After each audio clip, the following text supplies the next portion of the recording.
दो Xerox इथंच आहे. ज्यावेळेस तुम्ही हा डोअर ओपन करताल तिकडे 3 बटन मध्ये लाईट ऑन होते. हे कलर झेरॉक्सचं बटन आहे, हे ब्लॅक अँड व्हाईट आहे आणि हे आयडी कार्ड आहे. आयडी कार्ड म्हणजे आता आधार कार्ड हे वोटर आयडी आहे तुमचं, ह्याचं सुद्धा आपल्याला फ्रंट साईड आणि बॅक साईड एका पेपरवरती लागतं, वरती आणि खाली. त्याच्यासाठी याचं सेपरेट बटन आहे आयडी कार्ड कॉपीचं. ओके. ठीक आहे. ह्याला ठेवताना ह्याची जी टॉप साईड आहे वरची बाजू ती तिकडे ठेवायची आहे, एरोच्या दिशेने किंवा बटनांच्या साईडने. ओके. ठीक आहे. कारण की तिकडनं आपलं स्कॅनिंग स्टार्ट होतं.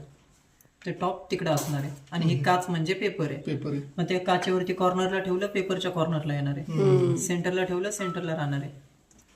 ठीक आहे. करा आयडी कार्ड कॉपीचं बटन प्रेस करा. नाही प्रेस नाही झालं ते. ठीक आहे.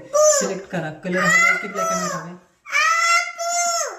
सिंगल क्लिक केलं सिंगल काउंट आहे, मल्टिपल क्लिकला काउंट इन्क्रीज होतो. तो काउंट इथे दाखवते राईट. म्हणजे तेवढ्या कॉप्या बाहेर येतील. त्याच्यावरती दाखवते तो फ्रंट साईड आणि हे बॅक साईड आहे. ज्यावेळेस हे बॅक साईड ब्लिंक होईल ना त्यावेळेस हा डॉक्युमेंट आहे तिथेच उलटा करायचा आहे. झाला बिंग. येस. आहे त्याच जागेवरती टर्न करा त्याला आणि जे फ्लॅश होते ते बटन प्रेस.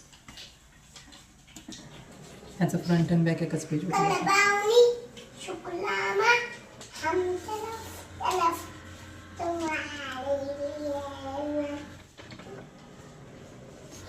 आणि जर फ्रंट बॅक नसेल पाहिजे तर मग आयडीचं बटन नका प्रेस करू. डायरेक्ट कलर नाही तर बॅकची कमांड घेऊ.